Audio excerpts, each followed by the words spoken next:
So this story is about a North Carolina city hired a black town manager. So shortly thereafter, its entire police force resigned. So this article grabbed me right away. I was like, wow. Because looking at this, the entire police force, you would think this is like a little bit exaggerated, but no, it isn't.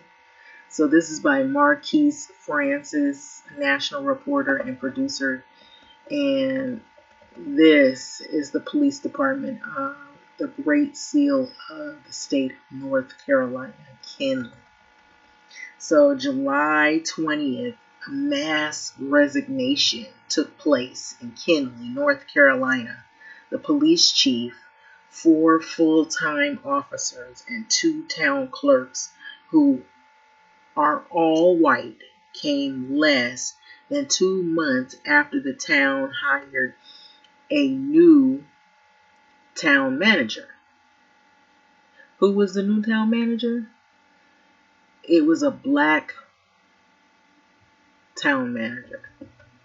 So less than a week after the entire police department in Kinley, North Carolina announced their resignation, citing a toxic and hostile work environment, elected officials from the town of about 2,000 residents have gone silent on a plan for law enforcement moving forward, regardless of the people that resigned. So July 20th, a mass resignation of the department police chief, 4 full-time officers, 2 town clerks, who all were white, came less than 2 months after the town hired a new town manager who is black, leaving many critics to question whether race was at the core of the department's sudden collapse. What do you think? Justin Jones, who has worked for 16 years in local governments in Minnesota, Virginia, South Carolina, and North Carolina, was selected to be the town's manager after the nationwide search, of 30 candidates, according to the town press release. So she began the job on June the 2nd. So Kinley is 36% black and 20% Hispanic and 36% non-Hispanic white. Okay. So here she is pictured here. This is the town manager. Police chief Josh Gibson, in a resignation letter directed towards Jones, said that he had been pleased with the progress his department had made in the past 3 years, but the hostile work environment that Jones produced made it impossible for progress to continue. So Gibson, a 21-year police veteran, has not expanded on the alleged details, citing legal concerns, but added that he would consider returning to work if Jones were fired. Okay. So this is Justice Jones right here. Okay. That is Justice Jones pictured in the photo here. Her Kinley's new town manager. And so a lot of people are questioning the mass resignation. So he reiterated that these sentiments on his personal social page. I have put in 2 weeks notice along with the whole police department. So the whole let me say that again, the whole police department have put in 2 weeks notice. They have quit in that city of North Carolina. So Gibson wrote on Facebook last Wednesday. Okay, so the new manager has created an environment I do not feel we can perform our duties and services to the community. And that's what this particular person wrote. So in the other resignation letters obtained by WRAL, the two town clerks and the other officers cited toxic, hostile, stressful work conditions. So none of the department employees they had expanded on their alleged working conditions. So that was their reason for resigning in mass. All of a sudden this new town manager who was black, was hired. So in Jones' new position as a town manager, the roles and responsibilities are wide-ranging, including overseeing the day-to-day operations of the local government. So a town manager often manages internal affairs and plans the city budget, which includes policing budgets as well, for approval by the city council. So a town manager and mayor have similar duties, but a mayor is elected whereas the town manager is appointed.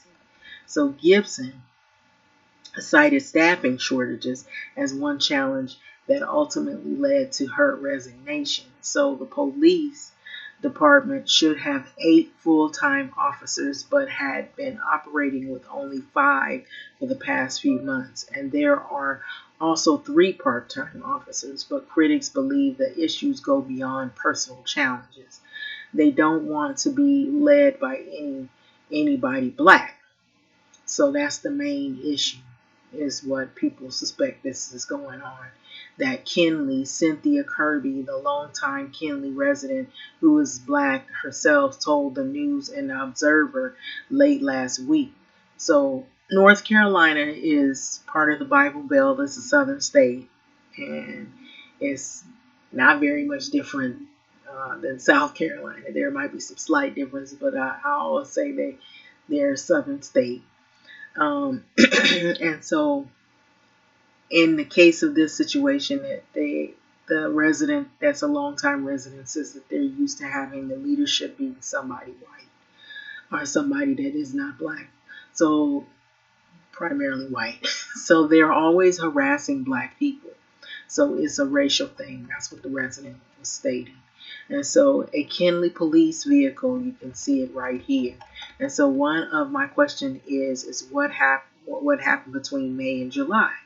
So it takes time when you get a new boss. So Kenley's resident Denise Bennett said to the local paper, so we just want to make sure that the process is fair, and this ultimatum of her versus him as a police chief is not a good process. So on Friday, the Kenley Town Council held a closed-door meeting just 2 days after the members of the department announced their resignation to make sense of the swift changes that was taking place. But it emerged with no decision on how to move forward. So Kenley's Mayor Herbert Lewis Toohey Hales II did not return multiple requests for comment on the Yahoo News. So neither did the 4 town council members whom Yahoo News attempted to contact as well. So supporters of the police department say that the town should side with the people who have been there the longest. So we have a great police department. Jones is not for our police department. So Kenley resident Chistel McGowan said outside Friday's meeting. So Kenley's town attorney Chip Hewitt told News Stars WNCN, a local television station, that the current situation is unlike anything that he has ever witnessed in more than 2.5 decades representing cities. Okay, so I have seen resignations from politicians and mayors and council members. I have seen employees resign, said Hewitt, but I've never seen a resignation where the whole entire police department resigned. So Mayor Hales said another emergency meeting will take place this week, either on Wednesday and Thursday, and this one will be open to the public. So it's going to be a public meeting for the city of Kenley. So to ease public concern, the Johnston County Sheriff Office has already said it will respond to the calls in Kenley as needed. So I will assign deputies to patrol the streets to ensure public safety. So if and when it is needed. So this is by Sheriff Steve Bizzle, who told The Hill. So can you imagine the whole police force in that particular city resigned when they elected this woman? And this woman, mind you, um, she was picked, she was appointed. Her name is Justin Jones, and she was picked to be the town um, manager. And so that is why people are suspecting that it may be race related as to why North Carolina City had hired this black town manager, and then there, right shortly after, the entire police force in that city resigned. So what do you think about that whole thing? That is really sad, but it shows you how far we haven't come, put it that way, in terms of inclusion. So this is a good example right here. So I know right now everybody is reeling over the whole thing with the Sesame Street parade and the two girls that were ignored by the caricature. But here's something right here where you have a woman who was elected as the town manager, and I just basically read to you that in her job description that she was not just, she wasn't just thrown in there. She was appointed, and so they had to go through a process to get her, and she has a track record, and so they didn't just put anybody in there just to put them in there. However, the whole police force resigned behind it. So think about that. Just think about how far we haven't come. And so this just gives you more insight on what is going on. And we are, I feel like, in the throes of civil and emotional warfare when it comes to the race relations in America. And so I don't think things have all been resolved, and they have not been for many years, maybe beyond years. I would say many centuries. I'm serious. I'm going to that extent because I don't think that there has been a lot of transparency. There has not been a lot of honesty. There has been a lot of hiding. It's been easy to not talk about things and not face things head on. And so that is the reason why things have not been really resolved. They've just been swept under the rug. And so now that a lot of issues that have to do with the reckoning of race and race relations in America is starting to come to the forefront, it's very evident that it is a systemic issue that has been plaguing America for many centuries. It goes so deep that it's just not about, oh, I don't like you because the way you look, but it is ingrained in people's DNA to the point to where it is permeated our systems of government. It's gotten into jobs and housing and schools. And so people are discriminated from jobs. People are discriminated from schools and from attending schools. People are discriminated from living in neighborhoods still. They may call it something different. We may not see words that specifically put you out and say that you cannot live here, but we know how we feel when we come to a place where we're not welcome. You know how you feel when you get hired on a job and then other people walk away and they don't work with you simply because of the color of your skin. You understand when you go to a school and try to apply to get into a class, or you try to apply to get into a certain university or institution, and you get turned away for reasons that are not really fair. And you could only come to the conclusion that it must have something to do with whom you are as a person. outside of just being a person, but they don't look at you as a person. They look at you maybe your skin color. They look at maybe what they disagree with, maybe the way you look or whatever else in between. And so we know we haven't really come as far as we should. And there has been some changes. There has been some people who have tried to embrace inclusion, but that hasn't been everyone, of course. And it may not be. I'll just be honest. I don't think this will ever really go away. But now I feel like what we're moving into in an era where there's more people that are very, very, very bold. They've been emboldened, and I feel like that happened to happen when there was the January 6th riot that took place in an insurrection where people went to the Capitol and they wanted to overturn the election of Trump and Biden.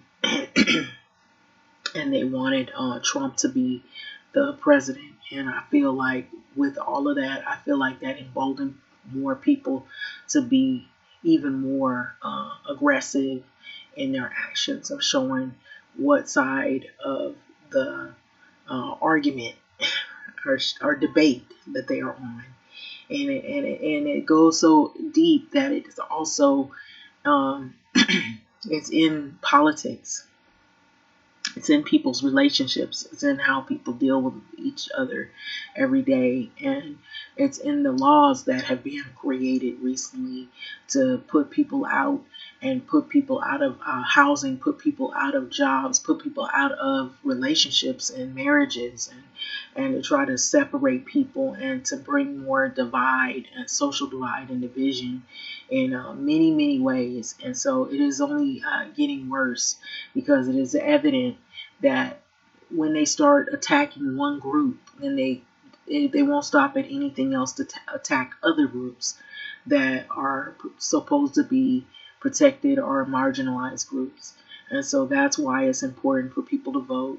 I feel like that was where it started. I feel like people were angry because they didn't get what they wanted or what they thought they were supposed to be on top of others, and because they're no longer feeling like they're on top of others, they're feeling like they're losing control of something. So they have to find a way to control abortion rights. They have to find a way to control the housing rights.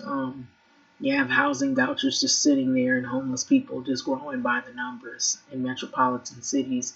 You have people, instead of finding ways to try to make housing affordable, they're trying to make new cars. And they're worried more about what vehicles we're going to drive on the road rather than what housing people are going to live in. So it's starting to get to the point where people are so insensitive they don't even care about others. There has been some breakthroughs recently where, a long time, centuries ago, a family, Bruce's Beach, was given back to the descendants of the Bruce family. However, we still got a long ways to go. I will say that. We still have a long ways to go. It's like, you move 2, 3, 4, 5 steps forward, only to be pushed 10 steps backwards. That's the way it feels. Like the ball goes up the hill, and just as it's about to sit up there and go on the other side to where everything is peaceful, and it just all of a sudden it just rolls back down again, back where we started, maybe worse. That's the way it feels. So with having said that, we'll see how this develops. But when I saw this, I was like, this can't be the headlines. A whole entire police force decides to resign as soon as this black woman's hired. Now, I could add in here and say not only the fact that she's the person is black, but she's a female too. So you have to look at that part of it as well. She's a woman. So I don't know what the reaction would have been if it had been maybe a black male. I think maybe it still would have been not really a great reaction. But I think it's worse when it's a female and then she's black, because this is a woman. How is she gonna? You not only have a person that's black that's leading, but you have a female who's black that's leading. So that's got to be a double. insult to those who feel like they don't want this right here. You know, that's almost like electing a black female president. You know, that's like everybody quit their job. You know, I'm no longer being a police officer. That they can protect themselves. You know, and that's the attitude that this town they feel that these people had. And one of the residents was saying that she really feels the reason why is because the woman is is is black, and then I believe too because it's a female. You know, I feel like like I feel like in some states they're more about males leading, and then it has to be somebody that's a white male that is leading in some of these states. They're more used to set in their ways of things being the way they've always been, and nobody's questioned, nobody's argued against it. But when it's changed or when it doesn't benefit the people who have been used to or conditioned to something they've been used to for I don't know how long, all of a sudden everything just starts to collapse. Everything goes wrong. You know, we don't want to protect this city because we have this not only a woman, but she's a black woman trying to lead us and trying to tell us what to do, you know. And I will say this, I feel like that's not only here in this Kinley of North Carolina, it's even in California. There are some jobs that I've noticed that if a black person is leading it, people don't want to come to work or they don't want to listen. They don't want to listen to the direction of the person that is the manager if they're black, or they they can be extra rude to that manager or that boss. It depends on what type of job it is, and if they are used to having a particular person leading them, they don't want it to be a female. That's the other thing, you know. If it's a woman, no way, you know, depending on what kind of job it is, and then if she's black, oh no, double no way, you know. So it's I remember working on the job, and I remember seeing the reaction, and I clearly saw this when the boss, the manager or supervisor, she was a black woman. You know, she was really really kind. She was trying to help everybody. She was trying to be really even toned to everyone. And but there was some people I saw them, they would roll their eyes at her and they would really talk really horrible about the woman. But when someone else had took over, they had switched the the person that had the role of being the supervisor, and the place had switched over and it changed hands or ownership. Then it was someone that was no longer black. The tone and the attitudes changed dramatically, and they liked the idea that it was no longer somebody black telling them, or leading them and telling them advice or giving them direction. I noticed it right away. So there are some places you don't have to be in the South. You can be in the city here, and you can clearly see that some people just don't want black people leading them. And so I feel like I know I'm taking this a little bit longer, but I feel that this is personal because I'm black. So I feel like this. The main thing is that, when you're in these leadership roles and these positions, you get paid more money, you have more responsibility ahead of you on top of it. And so the one thing is a lot of times we're shut, as black people, we're shut out of opportunities, or the opportunities are very limited. And then when you do get a chance to get your foot in the door, you have to go beyond and above what the call of duty is. And look at what this woman is dealing with right now. And so anything that goes wrong in that city, they're going to blame her because she is a woman and she's black. Because they're not going to blame the fact that all these people decided to resign all of a sudden because they claim it's a toxic work environment. As soon as she comes on the scene, all of a sudden it's toxic.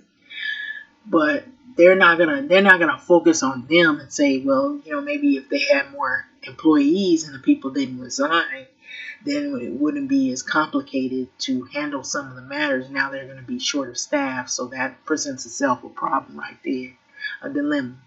And so they would have to hire new staff. But what I would say is maybe you should hire people that will accept you for whoever you are, no matter what your gender or what your race is, and hire those people that probably be more than likely those are going to be people who've been waiting to have those positions and they've been shut out.